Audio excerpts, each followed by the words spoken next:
பார்த்தி பிரிபூமி Bersatu Malaysia கட்சிக்குள் வேரூன்றி வரும் உட்கட்சி பூசல் குறித்து இன்று சினார் அரியான் செய்தி வெளியிட்டது.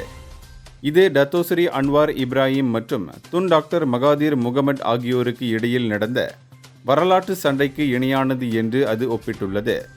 கட்சித் தலைவர் தான்ஸ்ரீ முய்தீன் யாசின் ஒரு தற்காலிக சமாதானத்தை உறுதிப்படுத்திய போதிலும் துணைத் தலைவர் டத்தோஸ்ரீ அம்சா ஜைனுடீனுடனான போட்டி தொடர்வதாக அந்த செய்தி வெளிப்படுத்தியது.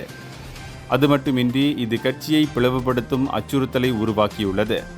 இந்த மோதல் பெர்சத்துவின் எதிர்கால திசை குறித்து ஊகங்களையும் நிச்சயமற்ற தன்மையையும் தூண்டுவதாகவும் கருதப்படுகிறது. இத்தகைய போராட்டம் கடந்த காலத்தின் அதிகார மாற்றங்களை பிரதிபலிப்பதாக அரசியல் ஆய்வாளர்கள் எச்சரிக்கின்றனர். மேலும் மலேசியாவின் எதிர்க்கட்சிகளின் எதிர்காலத்துக்கு இது மிகவும் முக்கியத்துவம் வாய்ந்தது என்பதால் நிலைத்தன்மையற்ற பிளவுகளை தவிர்க்க பெர்சத்து தலைவர்கள் உண்மையான ஒற்றுமையை தேட வேண்டும் என்றும் அவர்கள் வலியுறுத்துகின்றனர். இந்தியர்களின் இதய குரல் மக்களோசை.